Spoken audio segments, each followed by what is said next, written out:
of life and these weird niggas hands, baby. Whoa! It's not enough. Few solid niggas left, but it's not enough. Few bitches that are really step, but it's not enough. Say you bigger than myself, but it's not enough. I get on their ass. Yeah, somebody gotta do it. I made them niggas mad. Yeah, somebody gotta do it. I take the G back. Yeah, watch a nigga do it. We survived outside, all from the music, nigga. What? Hey, turn this TV off. Ain't with my type activities, then don't you get involved. Hey, look, how many shit I seen them all. Take a risk or take a trip, you know I'm tripping for my dog. Who you with? Couple sergeants and lieutenants for the get back. This revolution been televised, I fell through with the knickknacks. Hey, young nigga, get your chili up. Yeah, I meant that. Hey, black out if they act out. Yeah, I did that. Hey, what's up, though? I hate a bitch that's hating on a bitch and they both hoes. I hate a nigga hating on them niggas and they both broke. If you ain't coming for no chili, what you come for? Nigga feel like he entitled cause he knew me since a kid. Bitch, I cut my granny off and she don't see it how I see it. Got a big mouth, but he lack big ideas. Send him to the moon, that's just how I feel. Yeah, then it's not enough. Few solid niggas left, but it's not enough. Few bitches that are really step, but it's not enough. Say you bigger than myself, but it's not enough.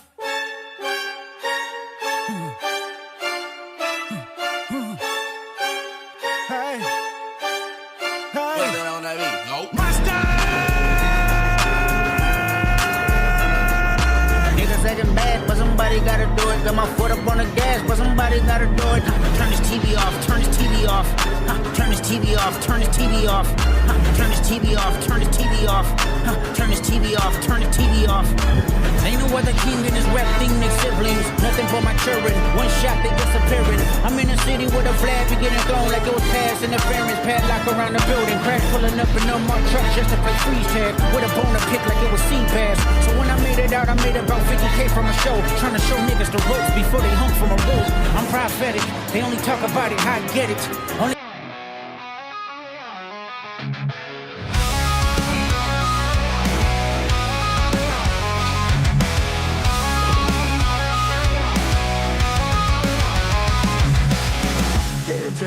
nothing changes. All I want is a moment to think clearly. But thoughts come unrelenting, consuming every waking moment.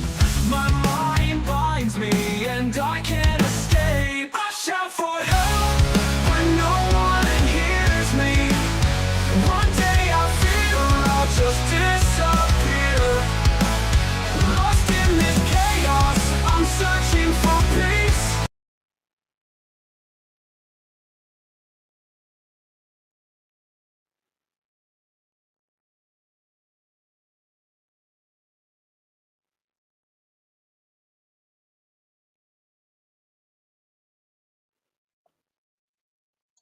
I was muted for like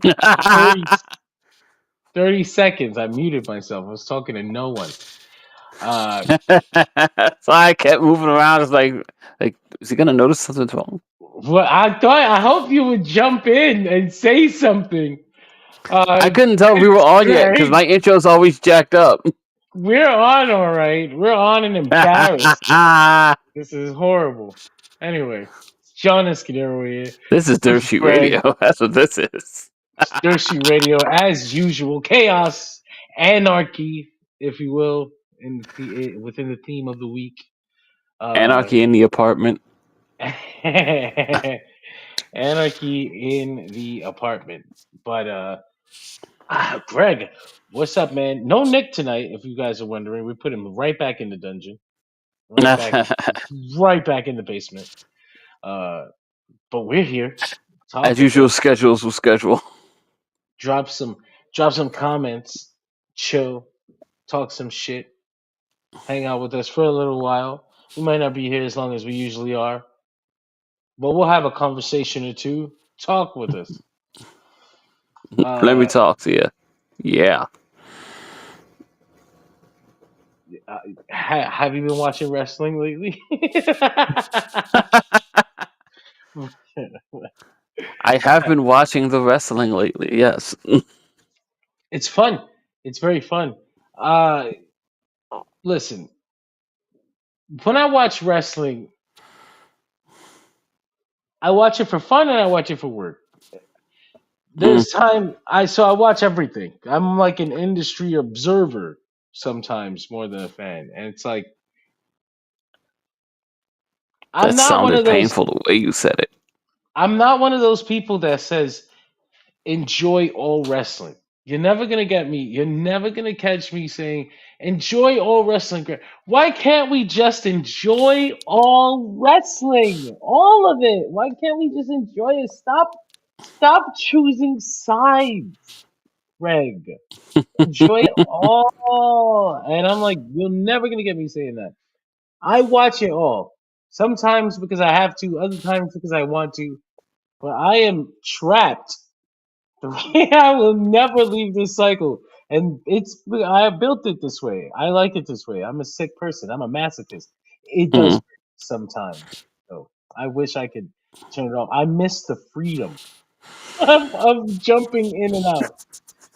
Uh, so like there's ways to enjoy everything, sure, but tribalism is not a thing that I would ever like actively fight against. It's just what it is, especially in this country where there's so many sports-minded fans who choose sides and don't care about quality. Do you know how many people root for a losing team for their whole life? Yes. Some And people will go as far as to make it their personality.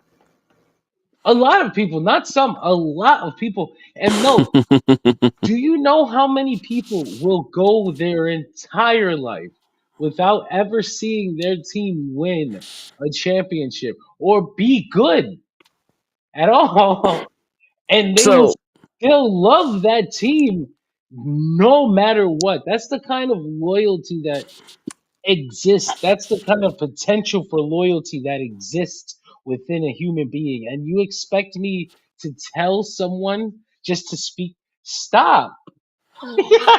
there's an interesting fascination, and I think if I remember correctly, it was a month or so back. It got brought up with the baseball team, the Colorado Rockies, and somebody pointed out something where the Colorado Rockies are on an all-time run right now, and by all-time run it means they are all-time awful. I believe their wins are still in the single digits. And somebody pointed out that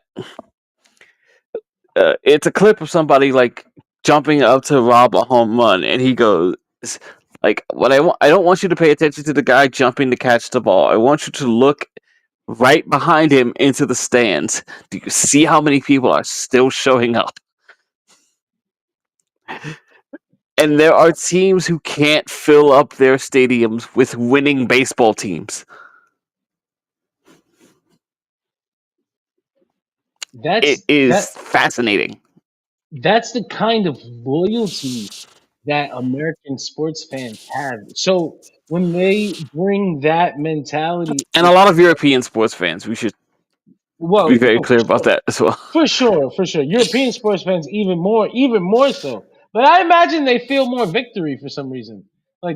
They have more Maybe. opportunity to win. I don't know what it is about American sports where some teams are like their whole personality is being a fucking loser.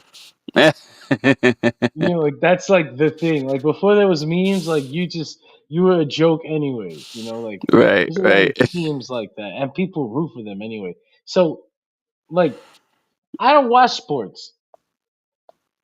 My mentality He doesn't used to really watch work a that little. way. He used to watch a little UFC. I did it right after Ultimate Fighter with everybody else. Uh, but I think I went backwards too. I watched the old stuff after that, and I like started from the beginning. It was still early. You could still watch from one to like whatever number we were on, and then you'd be caught up on all the UFCs. Like Yeah, now, that's not possible now.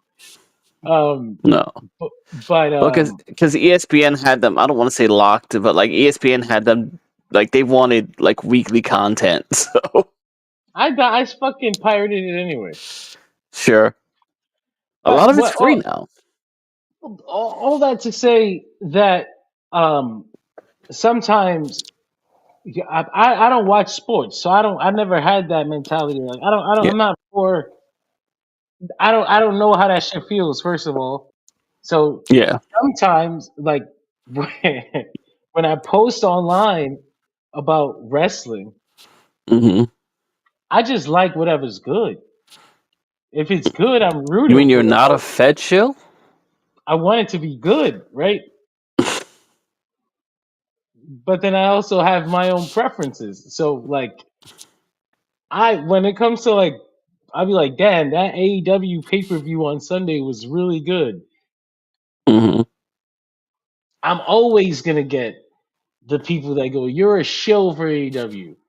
But when I Yes. post about the WWE show, whether it was good or not, those people don't ever show up. So I'm starting to realize that they don't actually care about the quality or the objectiveness of whether something is good or not. They only care about making or feeling good about their team. Sure. They don't care if it's good. They don't care if it's good. They're gonna show up every fucking week, whether it's good or not. I'm not gonna do that. I'm never gonna do that.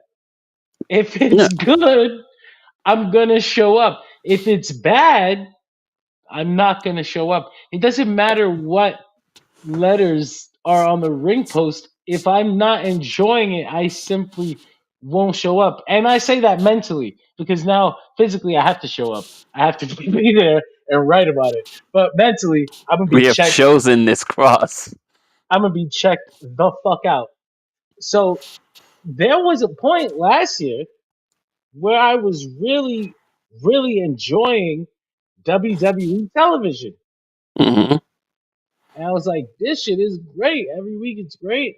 Pay per views are great. WrestleMania was like one of the best ones they've done in a long ass time. It was on fire. I'm not feeling that way lately. And I've Okay. waited. I've waited. I have waited. I was like, man, because I know I have a preference. I know that WWE is more like uh, television Hollywood, so things have to be a certain way. And then AEW is more like rough wrestling, and Sure. things are a little more looser. And I kind of appreciate the more looser. So I was like, yeah, maybe it's just grating on me. Maybe I've enjoyed it for too long. Maybe the capitalism maybe the capitalism of Capitalism. it all, the action figure of it all. Like I have to sell you a toy of it all. Maybe it's getting to me. So I waited, and then WrestleMania came and went, and I didn't know if I felt. I didn't know if I was feeling this year's WrestleMania. I certainly wasn't feeling it as much as last year, but I didn't know if I was feeling it at all. I was like, Okay. there's some high spots for sure over the weekend. And Uh, so all with most things. the championship. But Kevin, thank you for joining us. He said some people who watch either product seem to be as shills, stands, or marks. It's still a great time to be a fan in 2025. I think it's always a great time to be a fan if you enjoy it. That's it. If you enjoy what you're watching, it's a great time to be a fan. Boom. Yes. That's it.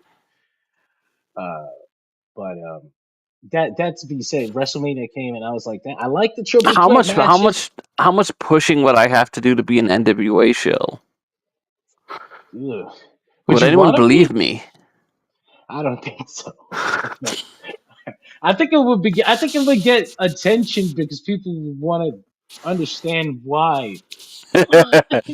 It's not even hate or love. It's just like abject curiosity. Like, I don't, what do you that's mean by that? that's mean. They have. I know they have fans. They have to have. And Obviously, people have shown up for them emotionally and somewhat physically. you ever wonder if they're just attached to like NWA or like they're like legitimately fans right now? Like they love who's on the roster. I can't even. Ay, ay, ay. I'm sorry, NWA fans. Don't hate on me. Tom Latimer, There who you is go. their NWA champion. They just had the main event at the Crockett Cup with Rhino and Kobe Carino. There you I go. I don't know like why that. Kobe got added to that match, but that was a choice. Kevin says, as far as Dave Meltzer is concerned, he likes what he likes. He does like, he honestly, he likes 90s Joshi shit. I don't know how he feels about today because he's very rarely actually given like 5 stars to like modern Joshi matches, and people are like very questionable with him about that. Like for a while, he wasn't even rating them. Yeah, mystery to everybody though. Yeah, it seems like he's barely even watching them. He was for a while. It felt like that. Like, are you Dave? And then I feel like he heard the criticism and he started watching and reading the matches. Um, but yeah, getting back to the WWE thing, WrestleMania comes. I enjoy the triple threat matches. I even laughed about the Travis Scott thing. I didn't hate Travis Scott as much as everybody else, but I hated Fiend, it. I fiend, liked it. fiend. I liked it ironically. Like this is fucking ridiculous. Like I can't believe this is happening. And then even then, it felt underwhelming. Right, Okay. the ending was like, oh shit, like what? Like that certainly didn't hit the way I thought it would. Mm-hmm. And so John Cena wins the championship, and I started realizing this heel turn isn't hitting the way I thought it would. And I'm like, fuck. Nothing is really nothing big. The big things aren't really working for me on WWE programming right now. There's some things that are working. The luchas, I love seeing the emphasis on lucha. I don't know how long it's gonna last. I know that it's because they bought AAA. It seems like it's always temporary there.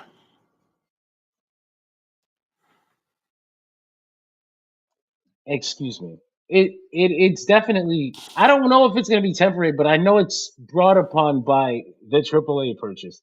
So I don't know how long it's gonna last, Sure, but but that's cool. I mean, like they've um, I don't know to argue how long they've been working on the purchase. I mostly mean to say they've been working on that purchase for a long not working. They've been working on like bolstering that product for a long time because you see how they have two Latino factions bordering on three because like they had the rotating door of just like what this babyface LWO team was, and then Legado del Fantasma, and then a smattering of a bunch of other like lucha s guys coming in, and then the Stephanie Vaquer signing came not a bit of the ways after that. It's it's one of those weird things they've done before where it's like they'll hire a bunch and see if they work out, and then they scale back. Well, that's it. They used to always say, we're looking for the new Rey Mysterio. We got the new Rey Mysterio. We got Alberto Del Rio, the new Rey Mysterio. They've been looking for that new Rey Andrade Mysterio for a long time. for a long time, and now I don't think that that's the case. Now I thought that they were just trying to stock up luchadors and have luchadors, but then for a while, it felt like everybody's going into LWO or Legado del Fantasma, and then Penta came in, and so at least he's out there. Phoenix is in. I don't know if they know what they're doing with him. He's in NXT right now. I was like, what? Okay. Uh, That made sense to me. okay. I mean, okay. I don't know because of the AAA Worlds Collide thing, but Chad Gable didn't have to go to NXT to set his shit up. Him and Vikingo were on Raw setting their shit up. Well, But okay, mostly just because that's fine. they seem to never have anything like ready for Phoenix. It was just like, oh, okay, he's available. Just fucking sign him. Oh no, it definitely feels like that. It definitely feels like Fucking sign him.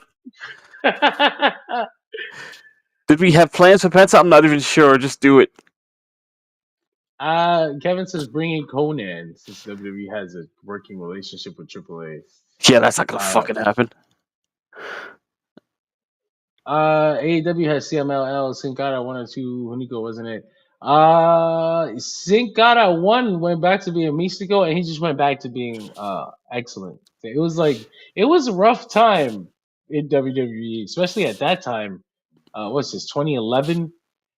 They weren't gonna give him if they would have brought if Triple H would bring in Mystico today, it'd be a whole different story than what it was when they brought in Sin Cara with the lights and he's got to wrestle in the dark in a mask. It's the stupidest shit you ever seen in your fucking life. At least he had Bryan Danielson to work with. I don't even remember him working with Danielson. I remember him working with Del Rio, and No, that didn't go well. who was the guy? Who was in the mask for Sin Cara Black? I don't remember. Wasn't it also Unico? I Isn't think that it the reason was why? Isn't that the reason he why they made him Sin Cara? because he was already like Sin Cara, so like Yeah, yeah. I could swear that's the way it went. no, Yeah, it probably was, yeah.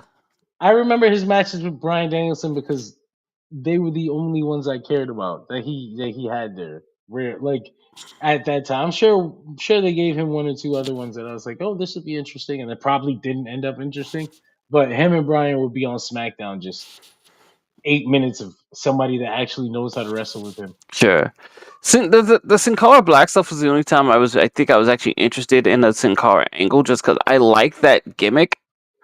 It's a lucha trope, but I like it because like it's to me it's the same Kane thing as like versus Kane. I was gonna say Tiger Mask and Black Tiger, but sure, John. Don't ever forget Kane versus Kane. You are the worst person. Yeah, Tiger Mask and Black Tiger. They've tried various other iterations of that. Like the Super Liger thing didn't work, but they tried it. Anyway, we got off on a tangent, but I really needed to get back to this this conversation that I Well, started so having. what I guess I wanted to ask you when you brought it up, and this is part of the conversation. Like how did you want the John Cena thing to hit? What idea did you have for what I was didn't. forthcoming with that? I don't have no expectation that it needed to fit into any kind of boundary or anything like that. I was just open minded to whatever they were going to give me, and now it's been Okay, so uh when you said it didn't hit like I thought there was no, a like it didn't feel. I don't feel anything. Like I thought I would care. It's what I oh, thought. I thought it would feel like something. I thought I thought it would be good. I guess I don't hate like it. He talk told to the me. story. He told John Cena tells the story of how the fans treated him all these years, and Sure, this is why he turned. of course. I was like, all right, that's step one. And then like almost every week after that, it's been him doing the same thing, and wrestlers coming out to say, John, why are you being this way? And him being like, shut up. And then they'll have their big match and he'll win. He did it with Cody. Shut up. Took his belt. Did it with Randy. Shut up. Pinned him in St. Louis. R-Truth. Shut the fuck up. Kicked him in the nuts. Pinned him at Saturday Night's main event. We still haven't gotten past just John Cena being like, you people, you people, you people. I was like, oh, this is really tropey. This sucks. I don't think it was Okay, ever going to be more than that. that sucks. Okay, Maybe. if at this point, go back to being a babyface. Then this is what turn it back. You weren't. You didn't do anything different. Okay, I thought he's John fucking Cena. God damn it. They went through this whole even. They've been able to tell their stories with a little bit more gravitas lately in the WWE. Like a little bit. It's not fucking anything crazy. They handled a couple of their stories a little better. So you'd think that John fucking Cena in his last goddamn year ever, we're gonna do something as big as turning him heel in his final year ever. Because it really doesn't seem like he's coming back. I don't. I mean, he really, I don't see it. He doesn't seem like the type. But then you think they would take a swing, try to hit a home run or something. But they were like, "Here you go, wow, I'll walk, I'll walk. Okay, that's fine. Like this is fine. I don't really care about it." And at first, I thought it was just me, so I didn't put that out there. I was like, I'm not gonna put that out there as like a big public opinion. I'm sure other people are enjoying it.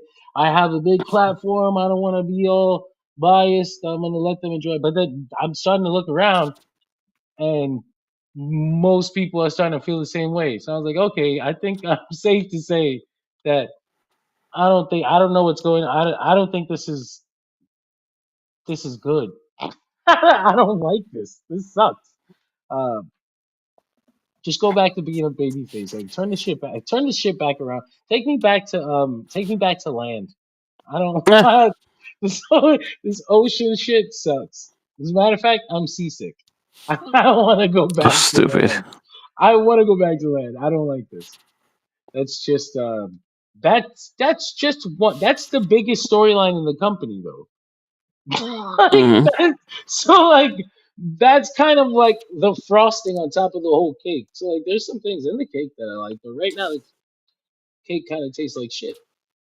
And I just I'm tired of like of not saying that because I know like people already call me a shill anyway. So I've really been like trying to gather evidence before saying like I'll maybe I'm being biased. I'll gather fucking I don't think evidence you're the before only I one who say it. feels that way. But yeah, I was like, okay, I think it's safe to say that that that this is kind of lame. I I think don't think at all that you're the only one that feels that way.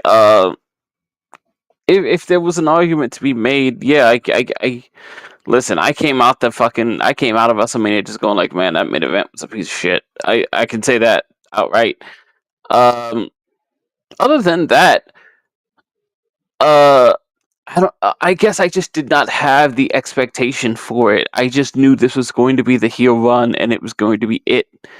Um, I I I was the first person to say, uh, when people were just like, maybe he'll turn heel, uh, for his last few months of his career, and I was the first guy to say, y'all don't want this. I'm on record on this podcast saying, y'all don't want that.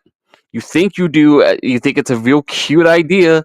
Y'all don't want it because it means John Cena has to be on top. There's no reason to turn John Cena heel if he isn't on top. And but then it happened, and I just there's no reason why it doesn't have to be compelling. Like these things are fine. These things are fine on their own. John Cena being on top is fine on its own. I needed that that needed to happen. That's the things that need to happen. I don't know if John Cena needed to be on top at the end. I think he needed to be on top of things. Absolutely. Okay, One well we time just he okay. was Well, one I said we finish disagree. And away. I didn't give a Bro, shit about the fucking championship thing. To be you honest had with to you, I do. still You had to do it. You had to do it. It was like right there. It's sitting right there. Why wouldn't you? You're not gonna get this chance again. Who else are you gonna strap up 15 times? they'll Like, find someone. or not Roman. Roman's Yeah, gone. You have to do it. I say that just Charlotte. because that's the kind of question you would have asked right after Ric Flair do it. Who else are you gonna find to do this again? They found someone, didn't they? I mean, Triple H is not gonna get like someone. His successor will be the one who does it. He's he doesn't have the time. Uh, Triple H is too busy booking an angle for a year. oh God, rest whole booking. No, Oh and to be Mac, fair, Mac, Max says, how many appearances does John Cena have left? Sorry to our Facebook viewers.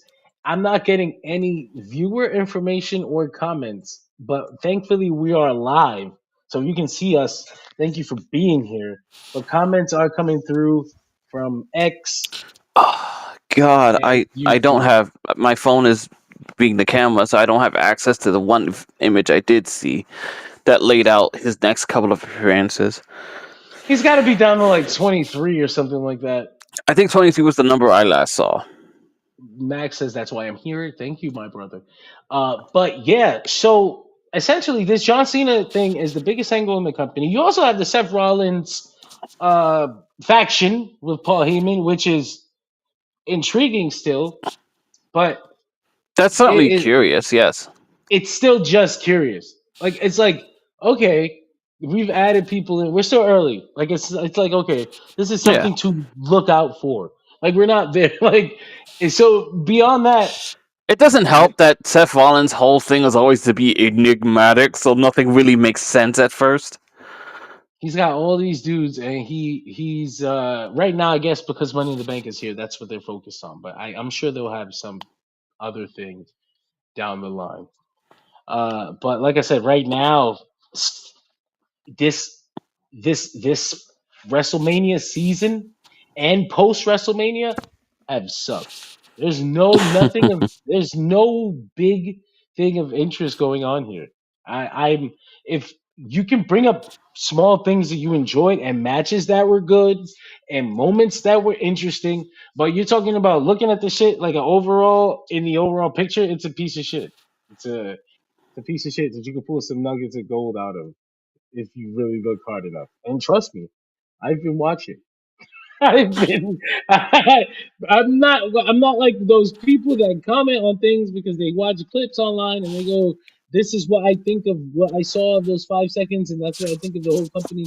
I'm watching hours and hours, fucking 3 hours of SmackDown, 2 hours of Raw, and these 3 hours of SmackDown are fucking dreadful, Greg. They are Sure, fucking that doesn't dreadful. surprise me. They got the Miz on there with Carmelo Hayes, Greg, and he's talking about because we're we he said we don't Miz, Melo don't Miz, and we're awesome, and he's saying that shit unironically. Doesn't the Miz always say that unironically? Melo don't Miz because we're Is that Miz's awesome. line? Yes. No, he's saying Okay. this. This is what they're saying. And Mello doesn't look at it with disgust. He accepts this like it's a real thing and people really talk this way. And I'm like, Okay. this show No, is I'm saying I feel fucking like Miz always dreadful. says dumb shit unironically because he Why thinks it's is cool. why is Mello I agree with that part. I agree with that part. Why is Melo going along with it? He's supposed to be the actual cool one. I get that. when he didn't look at because when he said it, I expected Mello to be like, ugh, like this is stupid. And Mello is like just completely okay with this shit. Like, this is what we are. I'm like, I hate this show. I actually, I hate it. And then the highlight of SmackDown is supposed to be, a John Cena appearance. And he'll come out and he'll cut his fucking "You People" promo again. I'm like, fuck! I waited 3 hours for you, John Cena. So this is where I am with WWE right now. Like, I am my wit's end. They'll start heating up. I'm sure like Money in the Bank will be entertaining. Like the pay-per-views always have good matches to watch. Like that's not the problem. Thankfully, in today's day and age, WWE the ring work is a lot better than it used to be. Hmm. But Jesus Christ, this shit is rough. Mac with a plug for No SmackDown podcast this week because they're going to be doing Bash at the Beach 1996. This is my protest. Why we're not doing a 3-hour SmackDown podcast. We're doing WCW Bash at the Beach 1996. That's what we're doing this week. You should This join us. reminds me of why I was perfectly happy just doing a happy John Cena farewell tour, and people wanted to make it something else. I guess you didn't trust them. I get it, but I'm like, damn, I thought they had a little more balls than this. I never thought that. But then you find out it happened on a whim. Because of the Cody and Rock thing, right? Yeah, because Yeah. he wanted the Rock. Rock wanted Cody to turn, Yes. and he said no, rightfully so, because it's stupid. and John Cena, the company man, this is best for business.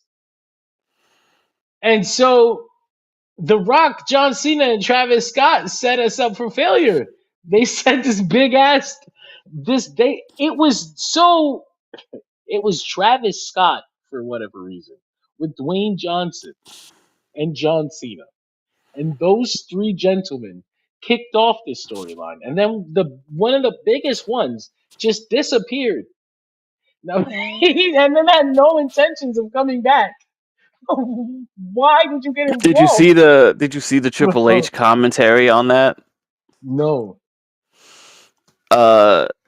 He's doing the interview segment, and he's talking about people who create these expectations for themselves by talking up what they think is going to happen on the show and telling other people what they think is going to happen on the show, and then those things don't happen. So it just ruins it for other people. And he mentions like people had all these ideas about The Rock coming back and who he was going to wrestle, and he's just like, well, we can't do that because he's got these other things going on. And like the clip immediately goes to like The Rock dressed up as his fucking Moana character. The thing that kills me is that these people are asking you not to think. Please don't think. That's your plea. You can enjoy this if you don't think. Well, that's what Looney Tunes are for. And I guess you're Looney Tunes too, right? And if this is a fucking cartoon, then I'll treat it like a cartoon. It's just fine. I It's think it's just right. always been a little bit of a cartoon. It's always been a little bit of a cartoon. You can't. Even fucking Looney Tunes, you cannot introduce an anvil and not crush someone's head with it. It's just not how storytelling works. You don't. Wile E. Coyote doesn't buy the bomb and then not blow it up. He's going to blow it up. You don't have to think for that to happen. Triple H is telling you not to think, not to have expectations. You put him in there. He got physically involved. He didn't watch from the outside. He didn't leave. He didn't leave and let John Cena beat Cody Rhodes up. He got involved, held the man down, and they beat his ass together. And then he disappeared. Don't tell me not to have expectations. You set those expectations up. You're supposed to be more responsible than that. Not me. I'm supposed to be responsible. Well, there's arguments that Hunter can only be but so responsible with somebody who outranks him. No, that's a whole different conversation because that's where the problem is. Triple H, they have no goddamn control over that shit. So don't come telling me to keep my expectations down when you are a pussy. Like, He has to be a pussy though. Stand your ground. I don't think you do that on camera, John. You stand your fucking ground. I don't think you burn your job on camera. Not on camera. God. But they claim that it's just them in the room and only they know what's going on. So but this is looking pretty crazy, okay?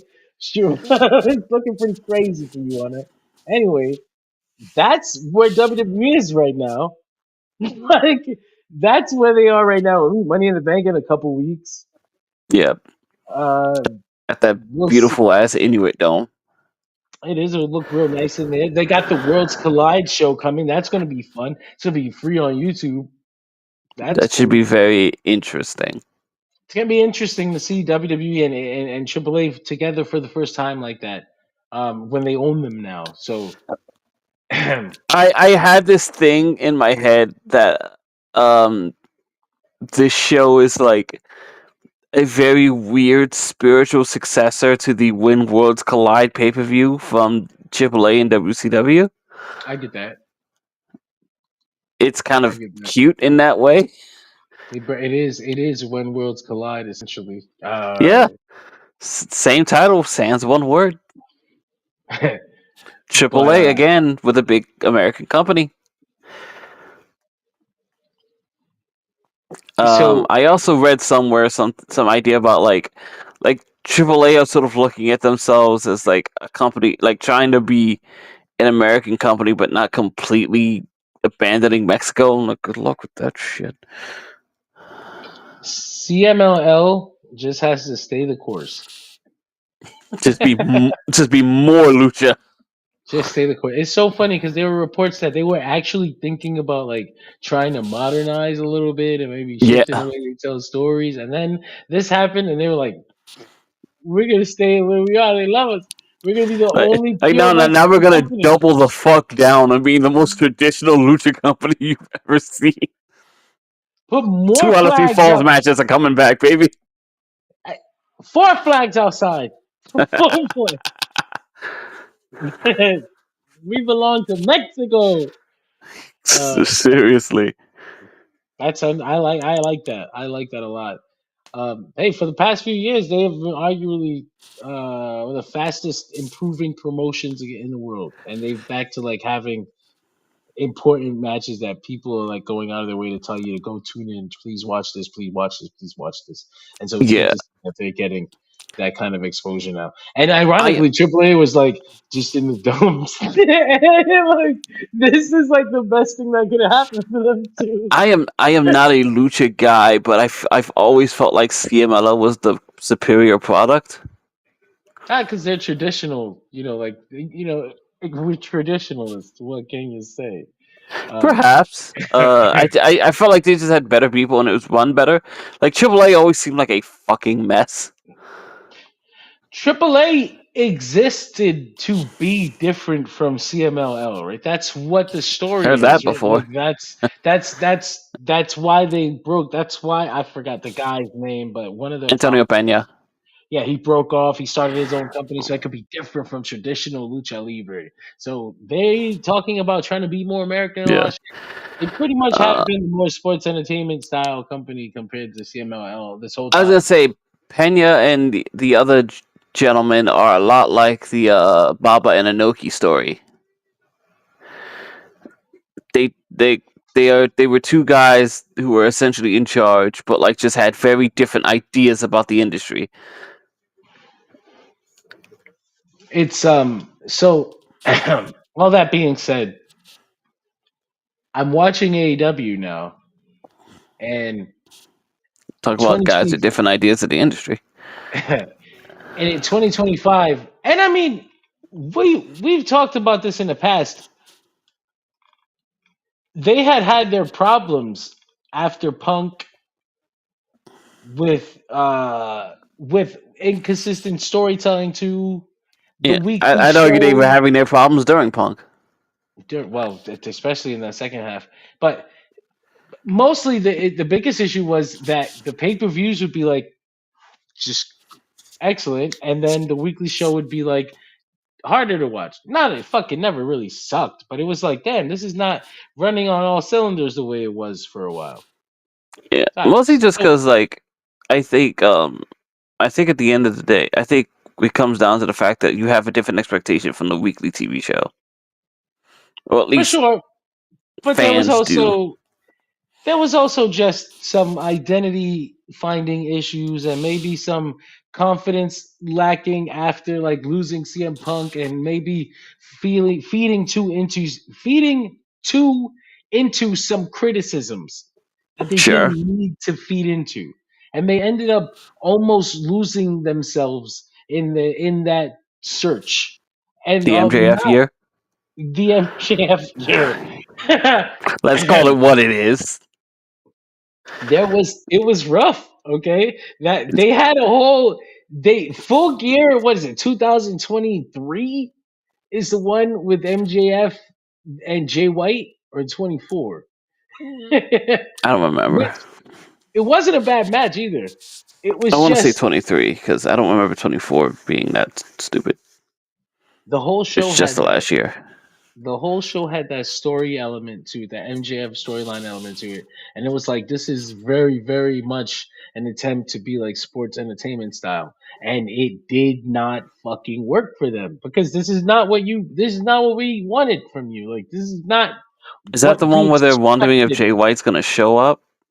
And they're wondering if MJF was going to show back up for, and Adam Cole injured, real life injured, claimed that he Oh, was going to defend the oh, he was title for gonna defend MJF. MJ's honor. Yeah, And we all know for a fucking fact Adam Cole is not having this match. And of course, MJF comes in the ambulance in the end. And it's like, and also it's like a storyline gimmick because like Adam Cole is sort of counting on the idea that MJF isn't gonna show up. yeah. But yeah, So like he's like Max says, legitimately shocked when he hears the music, like my plans. the CM Punk thing, it is pretty fucking traumatic. it's hard to come back. Some other people might have died from a scandal like that one. They came back though, and I think um, slowly but surely. And of course, just like I said, just like WWE, even though AEW was having its problems, there was always good things you can find. You can like the matches are always going to be the matches. They're always going to be great, and because of that, I'm always going to prefer it because I enjoy the wrestling. But because I watch it, I try to watch everything objectively. We try to talk about the issues too. So there was always the Bryan run, the Sting run, the fucking. There was always something going on, but it had issues, and I feel like 2025 was when AEW uh, kind of started getting really getting it back together. Like I noticed earlier on, the weekly shows were consistent again. Revolution was like fucking top tier, and then the main event was still like fuck. The main event is fucked because the Death Riders thing was not what we wanted it to be, and the Edge and Moxley had Yeah. to follow fucking that steel cage match. And I It's want to like say that, like, sorry, I feel like I cut you off. But I think it's very important to consider, and I think this runs for both companies, that people's opinion of the main event scene will color the rest of the show. yeah. So even if they are firing on a lot of those cylinders, it's like, oh, but the fucking Death Riders. That's why. That's why I think Double or Nothing was a better show than Revolution because of the main events. But yes, they started to get their shit together, and the final thing they had to get together was that main event scene.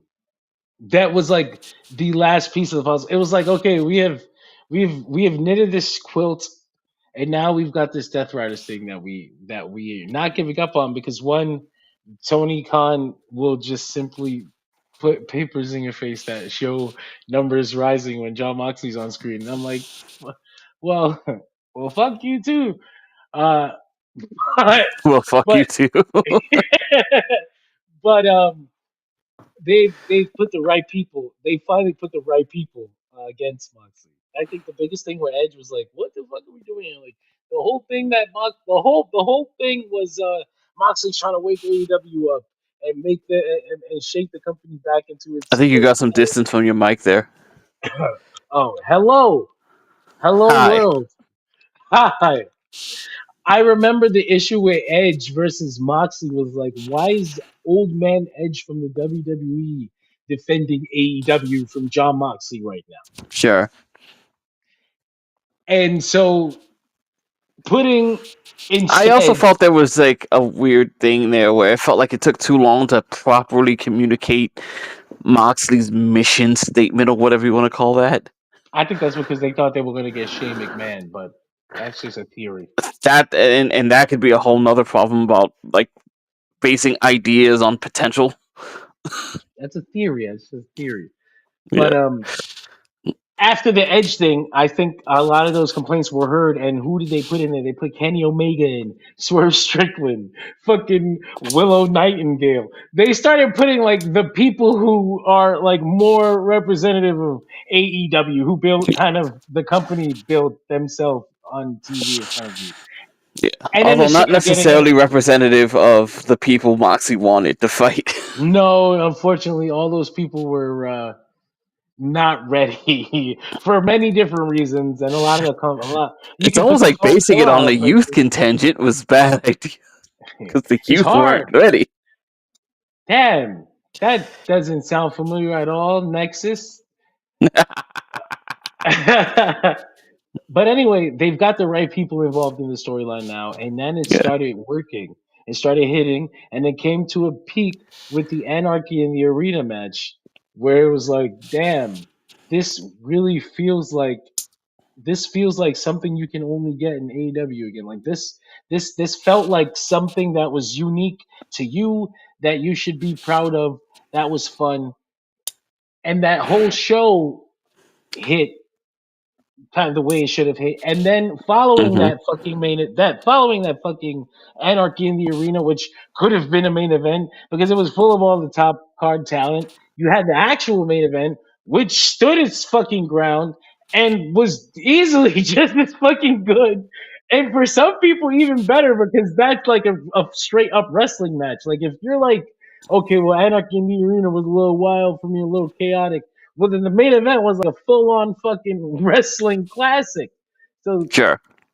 after this show, and now after Dynamite and watching them continue their storyline and seeing where they're headed into All In, their biggest American stadium show yet. I really feel like AEW's got the year, like 2025's first half, because we're headed into June.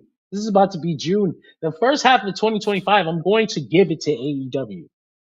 Like, obviously, people are going to be like, well, you were going to give it to them anyway. No, I would have enjoyed it more anyway. But it would have been easier for me to say last year, like, 2024 belongs to WWE. I think that'd be There's, easy to say. that's easy to say, like, and right now it's very easy I think for there's me a to few say. years. I think, but maybe this is how I feel. I think there's a few years where you could give it to WWE because just for a while there, like that Bloodline story was running hot. Well, yeah, you could give it to them for you get 2024, 2023, 2022. Uh, Yeah. you could give it to them. But like I say, I could do that easily with no problem, and I still enjoyed AEW more the whole time, the whole time. But it's very easy to say WWE had those years on lock. These first 6 months so far, just give it to AEW. Tony Khan got his shit together. He says he's got less people in the room. And I'm like, I don't know what goes on back there because you people are so secretive, but uh, whatever it Appropriately to is, some degree. you would hope, and we're going to talk about that in a second too. Okay. But whatever you got going on, whatever's in that Kool-Aid, keep drinking it because this shit is just focusing on themselves and not worrying about what's going on outside and not worrying about all criticisms from people that don't appreciate the product in the first place and want to change it into something else has been the very best medicine for AEW. It's been fucking great. They're glowing. Their skin is glowing. Girl, you are looking gorgeous lately. I love it. So we had gotten this report a couple of days after Double or Nothing. Like I said, critically acclaimed, great show. Everybody loved it. The timeline was on fucking fire. All positives. The fucking natural negative people couldn't even. They weren't even permeating the fucking algorithm. Like there was nothing. I wasn't even seeing like Usually there's always one stupid conversation. Like even if it doesn't make sense, you always see it. Like damn, that's dumb. How the fuck did that get on my timeline? This is a great show. Why are you worried about that? Not even one of those. That's how good the fucking show was. And so An attitude I found to be incredibly prominent in the MCU. right? Right? You watch a movie, you think it's good, and you're like, how is that even a conversation right now? Like, what did you watch? But but so the report comes out from Sean Ross Sapp that right now, after that show, the AEW locker room morale is great. Um, some people were saying the shows might be too long. I was like, brother, welcome to 2019, where we have been saying that for the last 7 years. We have cookies in the back. Some of us have, long resigned to it. We just, we long ago just accepted it for what it was. When the AEW show starts, you know you're in for a long night. That's just the way it's been since day one. I was like, that's Such a not a conversation. long show. I was like, that's not a conversation.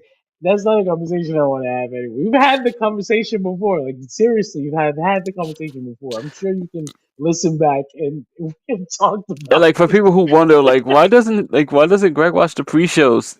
I'm already giving you 4 hours. Why What more do you exactly want though? from me? But exactly, right? So if you know it's gonna be long, don't watch the pre-show. Why would you watch the pre-show too? And then be like, damn, that was long. You're damn right that was long. You weren't in the building. You didn't need to watch that. like uh but I paid $50. I'm all right. You can go. You can go. You can go. So And that also comes to be out. clear, it's not like I haven't been here before. I remind I remind everyone about the absolute atrocities. As much as I love some of them, the absolute atrocities that were the 6-hour Wrestle Kingdom marathons.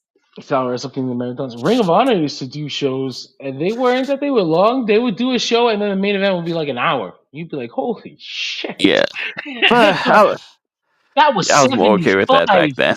That was 75 minutes. No, that was a bad idea. I love you, Brian. That was a terrible idea. It was like, why don't we just suck our own dick for an hour and 12 minutes? My favorite part about that, so there's an infamous Austin Aries and Bryan Danielson match that went like 75 minutes, I think, right? 72, yeah. And everybody was just like, "Holy shit, that was incredibly long. That was a lot, you guys." And then a few years later, Brian's like, "That was me being nice." And he's right. Because it was a I think it was a 2 out of 3 falls match, and Bryan Danielson's idea was like, "What if we do 2 Broadways for both falls?" So it's like a draw, and then the tiebreaker, and everybody was just like, "You are a fucking psychopath. What is wrong?" You know? And you know what? I'll say this. The match is still too long. But because of expectations and the way you can cut things up, I think that idea works on TV a lot better than it works at the end of an entire show. If the entire episode of Raw was that one match, maybe you could sell it. I've always liked, I think, the idea of that one match taking the rest of the show. Like, wasn't it Shawn Michaels and John Cena? That They went nearly an hour. Yeah. They just took the rest of Raw. Yeah. And I think on AEW they've done it once where it was like there was a match that wasn't supposed to, so quote unquote, wasn't meant to go that long. We had another match booked, but this match went so long that we had to move it to Collision. It's like a Dante Martin match that would have been on Collision anyway. Yeah, which is also surprising to know that Dante Martin's knee lasted for that long. True, but yeah, the report comes out that the Owen Hart finals results were kept very close to the chest.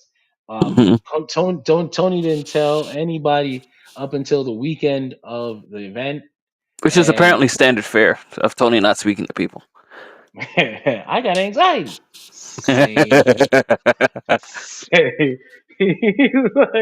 But I'm not on drugs. I just got the tism. And honestly, understandable. But yeah, so they kept the results of the Owen Hart Cup close to the chest, and Will Ospreay and Hangman both kind of pushed for the other to be the one to get the victory. And Moxley, when asked, was like, "Yeah, man, the Hangman thing makes more sense." And of course, final decision is always Tony Khan's. So I would imagine he already had it, and he was just like, "Hey, what do y'all think?" And then they was Sure. like, right? And of course, we've had the conversation. I know you weren't there, Greg, about who should have won or who didn't win or whatever. I think in hindsight, it works the way it is. Even though I thought at the moment, like, damn, it had to be Osprey. What the fuck? You see, we discussed it privately, like, and the point was made that I hadn't considered. And I don't know why, just because it was like, whatever. Like, I don't always think about that. Which was just like, even though it felt like it was all being built for Will Ospreay and the push he had gotten since he came in here like almost 2 years ago, like at the same time, it's just like, oh, but it's Texas. Yeah. Why didn't I consider that it was Texas? I talked with Nick the week before the show, and I was like, man, how perfect would it have been to have Hangman in the main event in Texas, because it's a cowboy, but still, this is Will Ospreay's time. So damn, it sucks that we missed out on that opportunity. But I didn't think they would go through with Hangman. And judging by how the storyline played out on Dynamite, I genuinely think they just swapped uh Hangman and Osprey's position on the card. Like or maybe it was interchangeable to them the whole time, and to us we had it cemented, and they were like, no, it's Osprey and Swerve teaming up Sure. against the Young Uh, Bucks, and Hangman's in the main event when you all thought it was gonna be Hangman and Swerve. I will speak to some meta commentary that a friend of mine believes in, which says that like Hangman in this position represents the company not really moving forward from Hangman Page for the last 6 years, instead of giving them something new in Will Ospreay. And I was like, I almost understand, but at the same time, like, but he's right there though. It's definitely a case of that, because that's why I thought Osprey had to win, because I thought we were doing like the Shonen thing where like you can establish this guy over your original guy just because No, it's they did the like Shonen thing this in the guy. match. They definitely did. That match was like a fucking like an anime thing. They were like calling out moves, charging them up. Uh, I swore I saw aura flames coming off of Osprey and Yeah, Hangman. Electric fucking Super Saiyan 2 looking shit. it's one of It those was like, things that like I think is only like relevant culturally, where like Americans don't get it, but like the Japanese love doing that thing where they call out their opponent's name right before they hit them with something. I like that shit. I like how Mina Shirakawa was calling out move names before she was doing it. But I think that's just good branding. I like it. But yeah, headed into All In now, Hangman's going to be the guy to face Moxley. And like I said, I've always been of the idea that Hangman is the main character of AEW, and so Yes, that guy, since day one. since day one, that guy saving AEW from John Moxley and the Death Riders and bringing back the World Championship, I like that shit. It almost works better It than the doesn't new sound familiar guy. at all. It, it almost works better than a new guy coming in and having to save it. Like, I'll do it for you, Yeah. like you bunch of losers. Although I do want to argue, does Adam Page represent the youth? I think they threw that shit in the trash. I think they threw that shit in trash when they looked around and the youth went to go climb a fucking mountain. They were like, "All right, who's over?" No, no. Oh I just boy, think did we consider that the youth sucked? I just think they heard that there was a call. There was like Hangman's feud with Swerve was one of the biggest things of the year when they were doing it. There was a Sure. call to after that to like do more with Hangman. Like we want to see him in like the main event scene now, but he's doing the damn story where it's like I am murderous and I hate myself right now.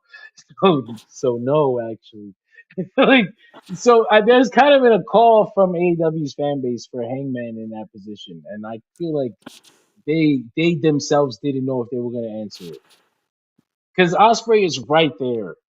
Like Osprey is right there and so ready to put the crown on.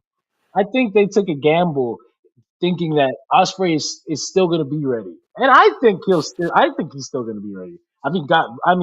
Universe willing that he doesn't get fucking hurt because he's such a Of monster. course. But I think that's a good gamble to take. This idea that Well, as Osprey told you, he's not the most intelligent man. he did tell me that. He did tell us that personally.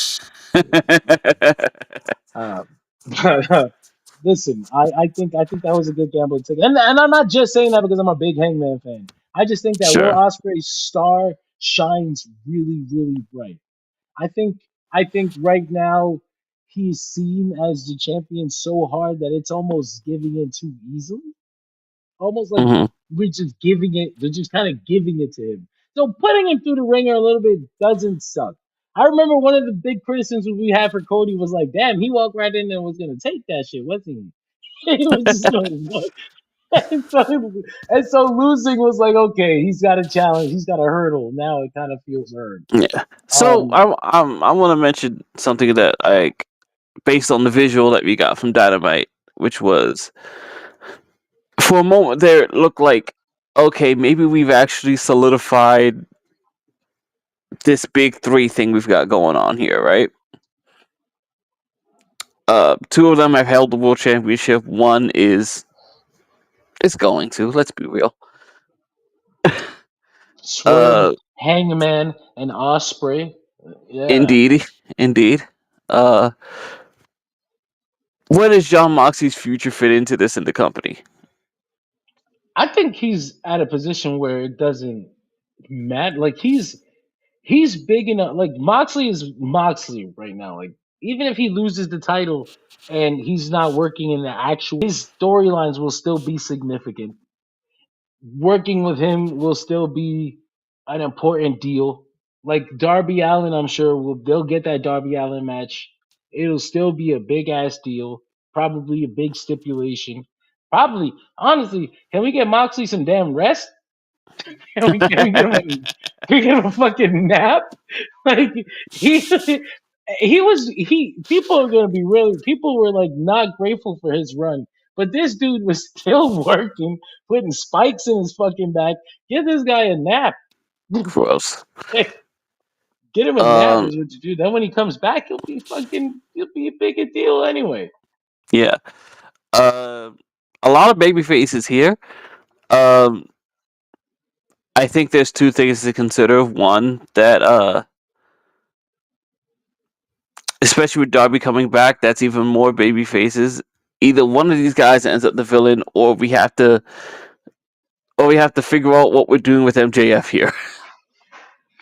I think the MJF thing has an expiration date for sure. uh Also, I don't care for this Hurt Syndicate angle. I don't know what we're doing with it. It's cooking slowly. I will give it more patience. I'm not sure that I like MJF being in this right now, but Oh, I'm sure I don't. he did declare that he wants the world championship, so we'll see. We'll see. I think that's gonna be where the friction lies, because why wouldn't Bobby Lashley want that? Like, Of course. so we'll see. We'll see where that goes. And honestly, maybe if it gets Lashley into the title picture, that would be really fucking. Let's see. Let's see where this goes. I want to see what we're doing here. I imagine Cedric will be involved at some point. I don't know. I wouldn't, but it's consistent. Um, Yeah. we'll And see I where thought that goes. Shelton and Cedric were a good team. Yeah, I mean they're fine. I like Cedric. It's like, okay. I I'm mean, not I speaking thought of we Cedric were on his alright. own. I think Cedric teamed with Shelton is a good choice. If we're going to transition Bobby into a singles main event role, I think that's the best choice. Oh, for sure. No, you definitely want to have somebody in there to slot in when Bobby moves up. Even though I think there's a singles run for Shelton in there somewhere too. Uh, a small one, not as significant, not a world championship, but goddamn TNT or something. He looked like he was gonna go against Daniel Garcia for the TNT championship, and then it never happened. Sure. They did a promo that they didn't follow up on.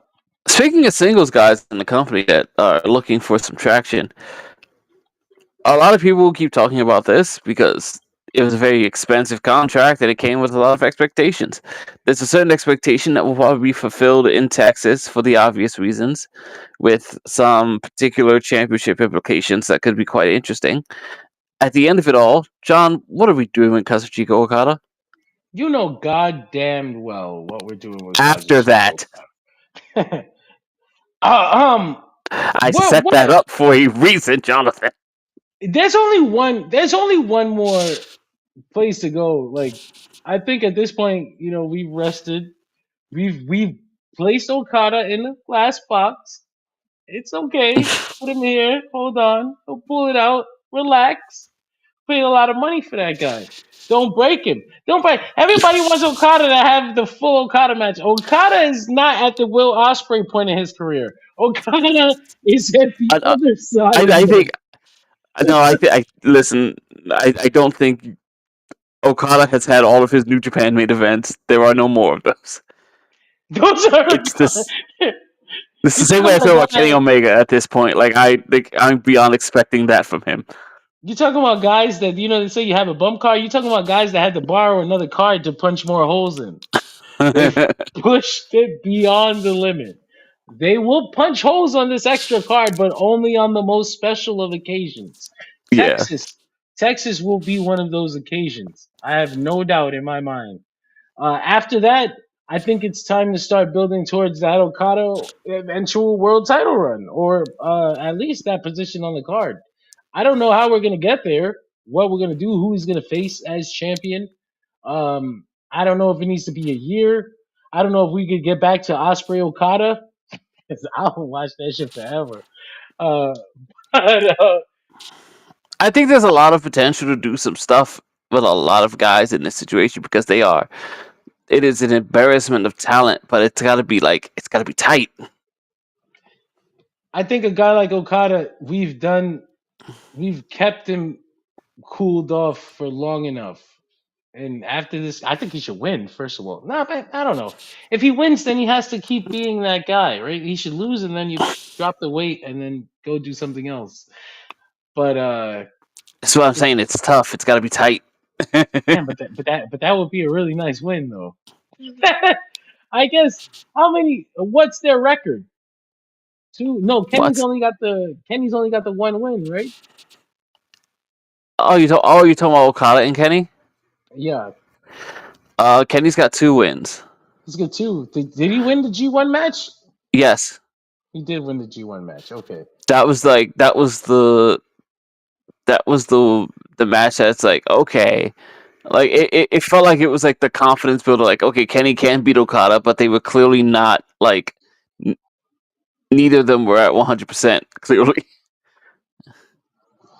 We we've definitely got that problem. I guess that's not a problem. Now you've got me thinking like, okay, If Kenny wins, Kenny could definitely champion this new belt, whatever combination or intercontinental sure, championship. but Like should he? you'd be fucking missing out an opportunity not to merge the international and continental and have an actual Continental? intercontinental championship Wouldn't it just be like international? no, it's intercontinental. You got They're it. the It's same here. thing. It's real. It's real. Yeah, but this one has wrestling precedence. And that's not a trademark term. At least I don't think it Oh my god. is. But anyway, so what were we talking about? I guess God, I'm just trying to get the lay of the. I'm trying to understand what the scene looks like because I think there's a lot of interesting potential there, but it's full. it's very full because you've got 3 guys at the top already. You've got guys who can be very compelling opponents. You've got a lot of guys who will be stifled by the fact that there's so much going on that they'll never break through. I think I think it's important to make more things feel important. That's just what it is. If you have an Okada match on the card, it should feel important, even if there's no belt there. If you have a fucking Kenny match on the card, it should feel important. It's They've been something doing a that bad job of that. the younger wrestler should strive for. I want to be in a match with Kenny Omega. That should be a thing. That should be a thing. That should be a goal that people work towards. You can have things like that. Like you can have your world title match, and then we also know the fucking second match on the card is gonna be goddamn a Will Ospreay banger if he's not world champion or whatever the fuck. Or then a fucking Kazuchika Okada match under that one. I don't know, but they've got such a high fucking quality roster right now that it doesn't have to feel like I'm doing nothing on the mid card. Almost too high quality sometimes. What can you say? What can you do about that? I like That's what I'm saying. Like it gets tough. It's one of those weird things. Like if you watch the All-Star game, somebody's got to bat ninth, and Darby's coming back. I swear to God, does he have that to? he does. I love Darby Allin. I think it's so funny though that him leaving to climb that mountain and not being here has made so many fans be mad at him.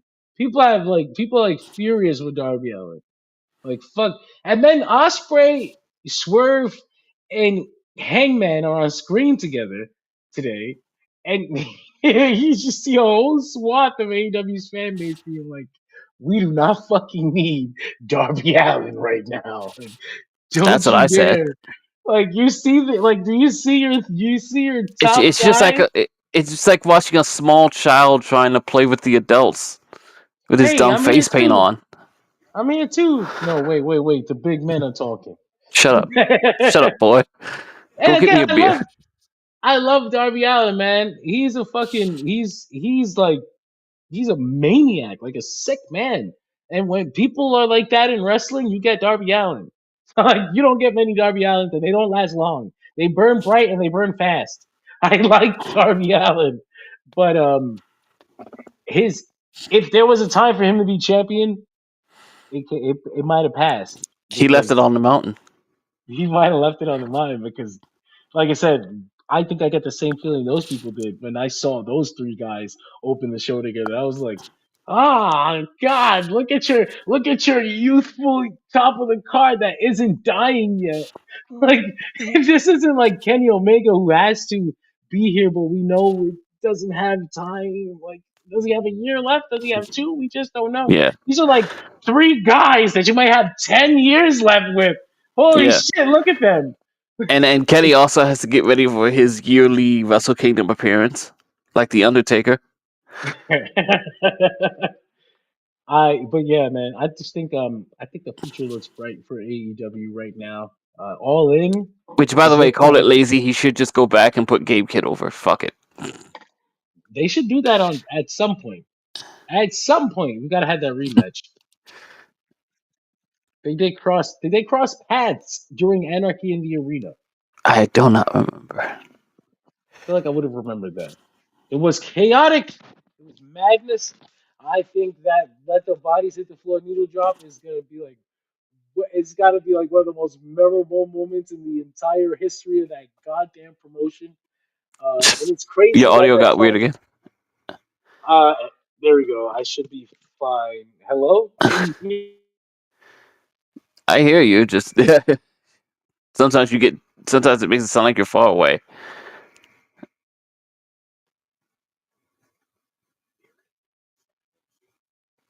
Now I can't hear you.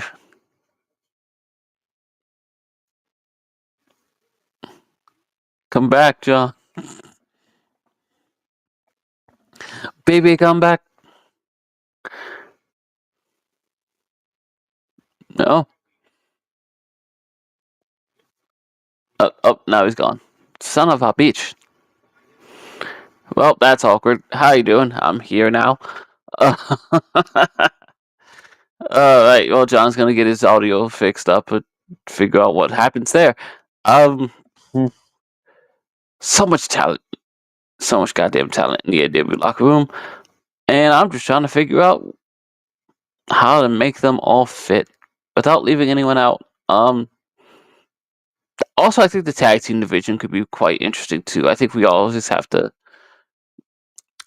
I always feel like the tag division almost requires its own set of like creative team. It's so separate from everything else most of the time that like it should just be have people who are working on that. But I don't know what to do with that lately. Who are the tag champs?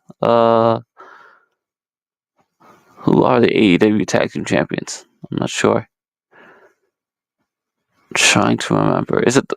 I don't think it's the Bucks. I feel like we need to find out. I don't remember who defended. Jonathan.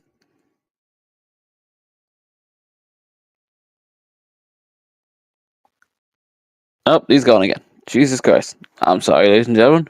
Technical difficulties.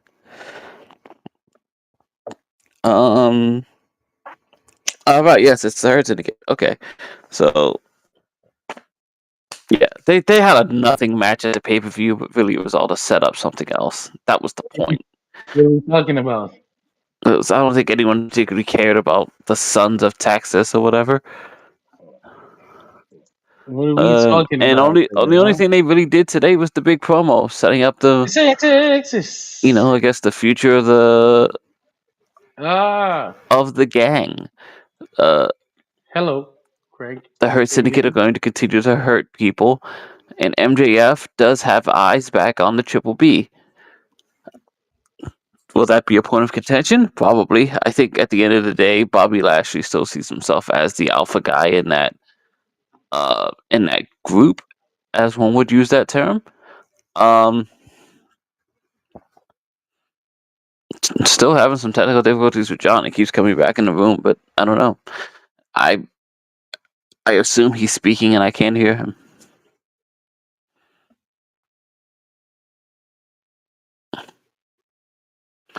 So I'm very curious to see where they go with the Hurt Syndicate story. Like, it just, like, man, some things just require to be written well. I think you can write stories. I know you can write stories without involving championships or the various pro wrestling trophy tropes that permeate the industry. But you've just gotta write about people, man. It can all be very good. That's at the end of the day. That's what this is. It's a soap opera and it's characters and they fight for all sorts of accolades and also for personal gain, for truth. Sometimes for truth and justice. Sometimes for villainy. Sometimes for just like personal pride and things like hatred. Can you hear me? John is still trying to. I see John, but I don't hear John. I don't know why I don't hear John. Oh, my camera's still messed up. I think the people can hear me because I know that they can. That's funny. I can see my little microphone picking up my audio. Hello, everyone. I'm going to tell Greg to refresh so we can get on the same page. But, Okay. Anyway, sorry about that. Sorry about the technical difficulty. I promise that won't happen again. At least I tried not to.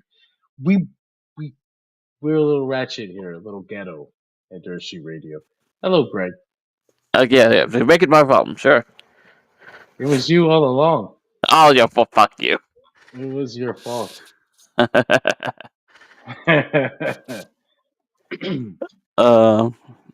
made a conversation about the AEW tag division. Do you have any thoughts on that? Yeah, it was kind of shit right now. I was like, damn. I was making the point that nobody gives a shit about the Sons of Texas match. Only to make a point that, like, the match wasn't even about that match. I don't know why. It was them of all people. But I guess if you wanted somebody in a match that isn't about anybody but MJF and them, then I guess Sons of Texas would be the ones, right? You want someone that people don't care about. But you could have done that on TV, not pay-per-view, where people paid to watch, I guess. But I also enjoyed dispelling the idea that, like, Sammy Guevara and Mercedes Moné aren't allowed on the same show. They got over it, okay? He was a dumb kid. It was a dumb joke. He didn't mean it. People love to connect things. I was just like, he's not demoted because Monet is there. He's demoted because he doesn't do anything right. But yeah, I there was a couple other things I wanted to talk about before we got out of here, because shit, we started so late. Was it more about the AEW conversation or what? No, I pretty much ended that. There was oh, that's right. I never got to talk about it. The Osprey Hangman thing. So we also talking about AEW. Them pushing for each other to be That, than yes. rather than themselves has I've heard kind some of interesting reactions to that. there were very interesting reactions to that because one, it promotes a positive locker room and which is the opposite of what the fuck they had going on a couple years ago. And if these are the top guys and these are your locker room leaders, then you want to imagine that that's a good thing. But Yes. there's some people that are like, this is fucking disgusting. Yeah. Why aren't they? Why Why? aren't they fighting, trying to kill each other? I don't want to Why? say try to kid each other, but like, why aren't our top guys fighting to be like? It. You know what it is? It's back to that sports mentality you talked about earlier. Like it's it's hearing your top guy saying they don't want the ball, give the ball to the other guy. You know? I think people are thinking too hard about it. One, I think it's polite, very polite. You're not, you know that you're not influencing the final fucking decision anyway. So what's the point of over politicking yourself? For what? For what? One being fucking, it's almost it's almost courteous.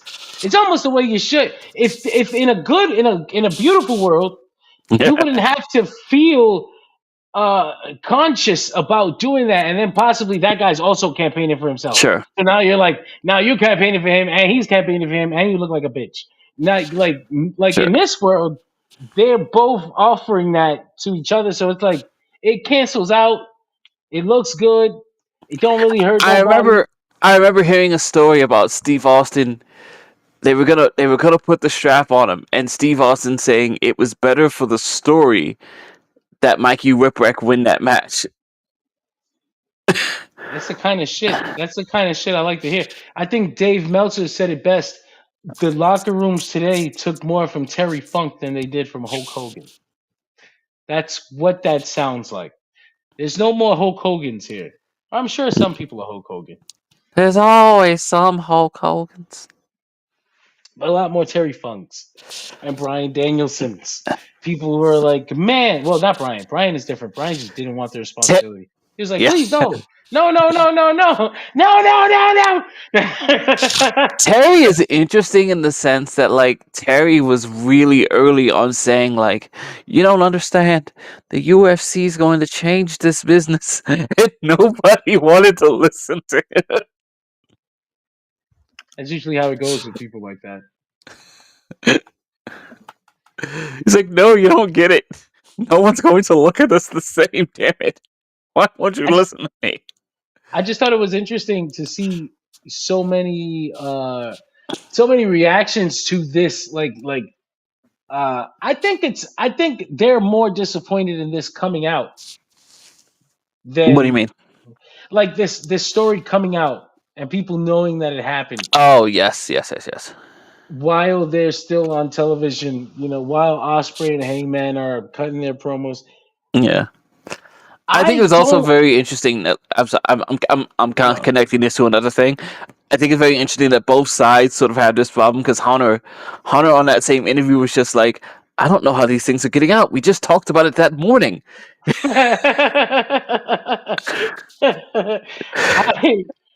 I I think it was funny because Eddie Kingston put something on Instagram like, "We know who put this out, you fucking bitch." Like I was like, "Oh shit." Oh, that like they know who the rat is. Yeah, I was like, "Oh shit." Mm, Um, but I don't have that issue because I don't. I feel like I never thought this Osprey Hangman thing was anything beyond the story anyway. Like I don't know why people had this idea that that this is breaking their realism. I'm like, what realism? You thought Hangman really burned down a house? You thought he was really going through like depression because of he burned down a house? Like that's a storyline. Like like what the fuck? sure. You know, like I guess if you in your mind if you some people felt like when Osprey and Hangman were cutting their promos on Wednesday because nobody knew who was going to be world champion, like they were actually making their case. Like this is me making my case to be world champion. This is my attempt. This performance right here is me trying to convince you. And then they hear that actually he was like, man, I think Osprey should win on Sunday because this is his time or whatever. And Osprey's like, but the Hangman is the main character of Rough. the company. He has to save the company, bro. Bruv, I don't know if I'll even be over in Texas, bruv. I think What are now you that gonna it's do? Put me happened, on a big look, fucking horse, bruv? It doesn't make any fucking sense. I like this. I like this. I don't like no Hulk Hogan. I thought Hulk Hogan was a pussy ass bitch. If we're gonna create this little locker room environment where it's kumbaya again, AEW was at their best when it was like that. The fucking toxicity ruined it. It ruined everything. It was like so everything was sunshine and rainbows, and the fucking company was great, and everyone loved each other. And then cancer arrived. And it was dark times, and the clouds are finally clearing. I see a rainbow up there. I see a I'm It okay with was this. it was a different time and a different business, and back in the day where people would cut your throat to get on top. It doesn't have to Uh, be that way anymore. I mean, I guess everyone should have a competitive edge. You certainly don't want to just not care. You know, like, you don't want to not care. But sure. I like when people are being courteous. I don't know. I was in Japan for a little bit. I liked that environment. It was the best week of my life. I Which see. maybe somebody else. I've always been of the mind, especially if you're the guy on top, um, that like the more people that are on top, the more people I have to work with. The more people I have to work with, the more money we all get to make. Damn, it's that easy. Look at But us. like, Now we're all rich. yeah. Holy shit. But people are so concerned about losing their spots. It was like, but now I'm not making the money. You I know, I think there were things like this, especially when it was a much more cutthroat business. That call it whatever you want. I think a lot of this led to what ended up being like whatever mental breakdown Steve Austin was going through that led to everything going so shit at the end. Because he was just paranoid all the time that people were going to fuck with him. He was like, lose to that kid right now? Right now? Yeah, and Right now? granted, I kind of take Austin's side on the whole Lesnar thing. Nah, but you know that shit freaked him out. Yeah, oh yeah, oh yeah, oh He said, yeah, tonight? What are you oh talking yeah. about? What are you even talking about? What, you don't have no faith in me? What, you want to fire me? I'll And leave then right now. and then in the back of your head, you got to know that like, yo, if Brock wants to take this from me, he can. And he can beat me up. I don't like this. What you call a shooter on me? You call a Random shooter on aside, me? Random aside, have you heard that story about like Kurt Angle being concerned that Taz would try to test him? I did. I did hear that. What was he? What was it? He thought there was some leftover shit from the ECW days or whatever. I don't know if it had to do with ECW, but I think because it was the idea that Taz had the reputation too as the legitimate tough guy, and and then Little did he know. Mick Foley being like, "Aren't you a gold medalist?" He was like, "You're right. You're right. It's just he's I a considered it at the time. he's a People little shit go weird. he's a He's a little little tough, ornery. a little. You don't think he's a little? He's a little darker than me. It scares me. He scares me. Do you know you're Kurt, both white? White? We are. are you sure?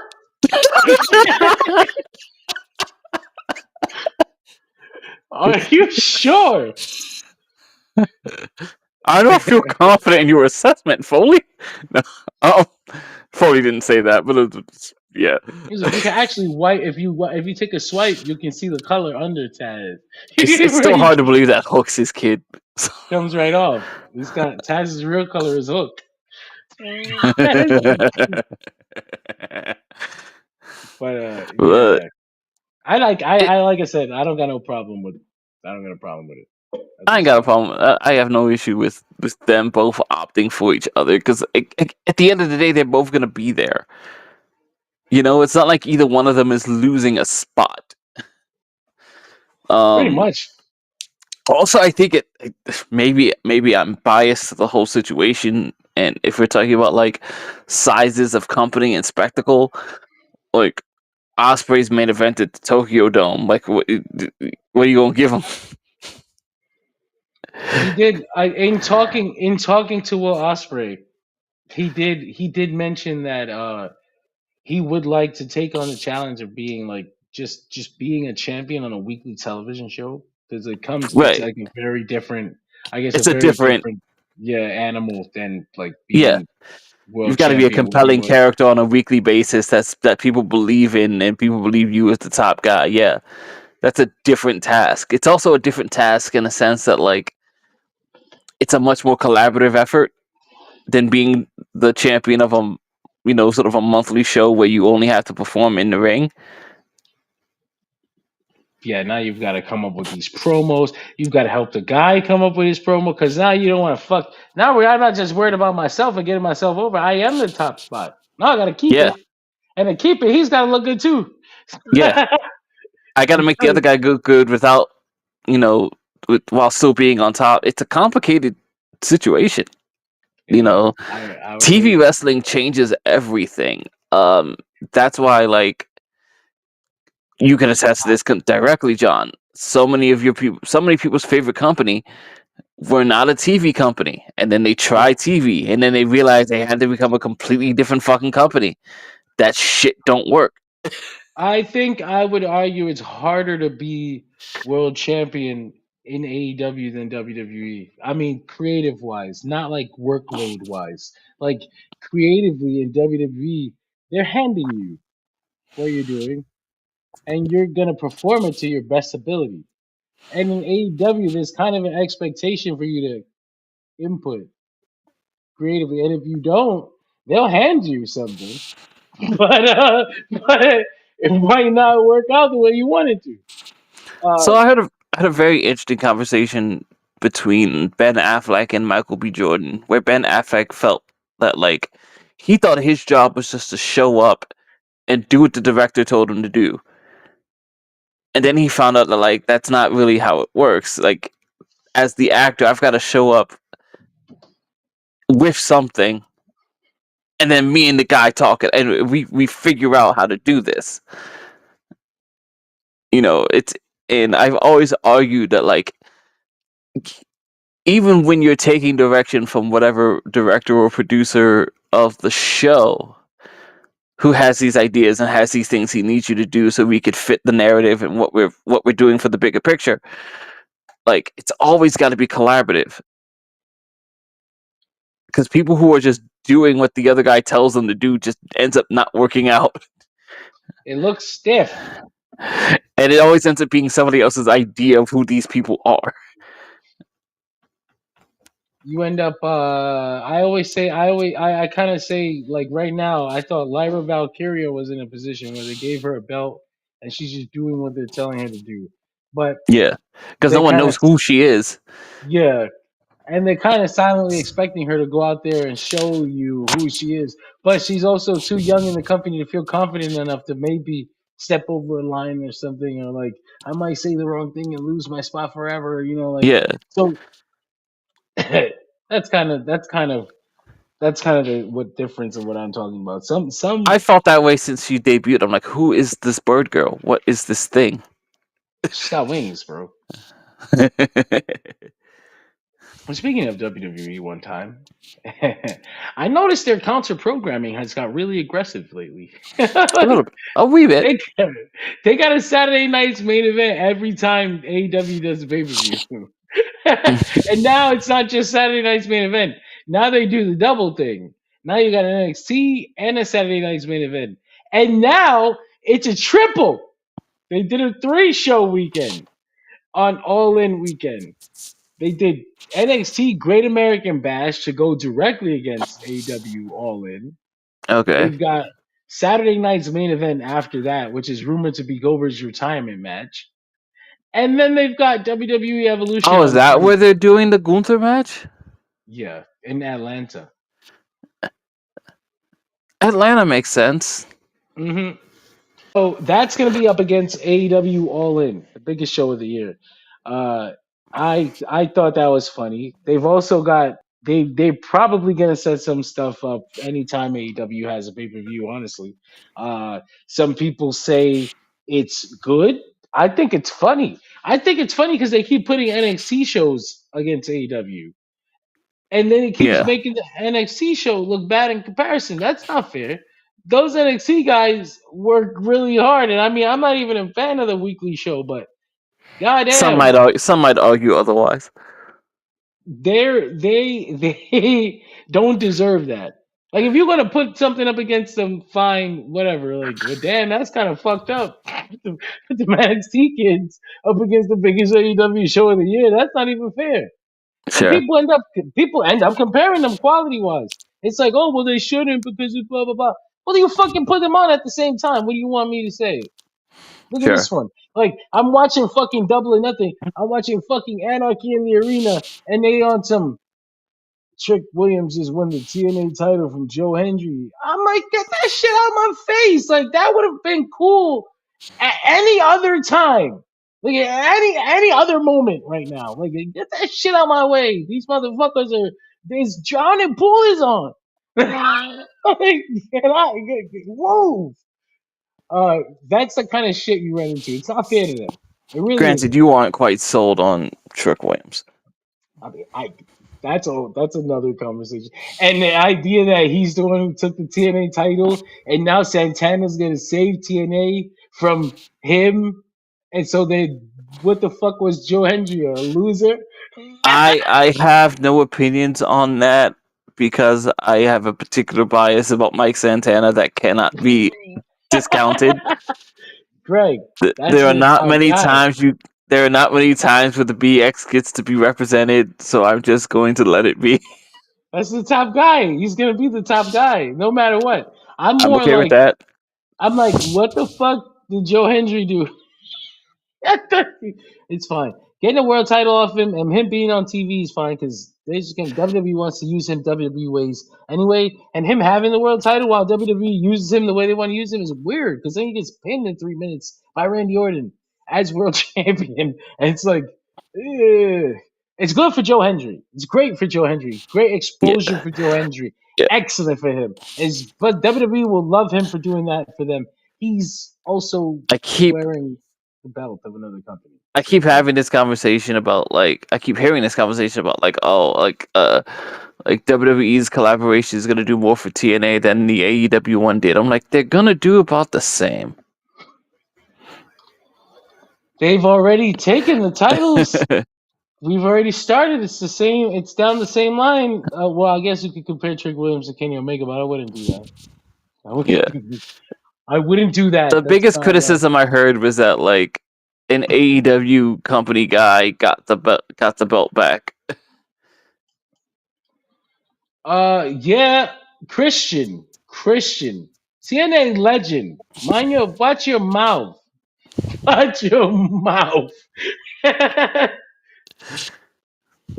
Christian wins the belt and goes and does a whole ass Impact run too. Ungrateful merchant, ungrateful little scum. You can have Trick Williams. You deserve that. John is not a fan. It is what it is. I think it's funny.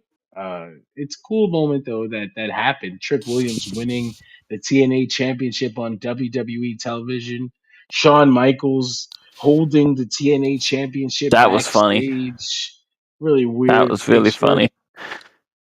But these are historic moments that again would have. Thanks for this, Mickey James. This would have stood out on its own on any other weekend.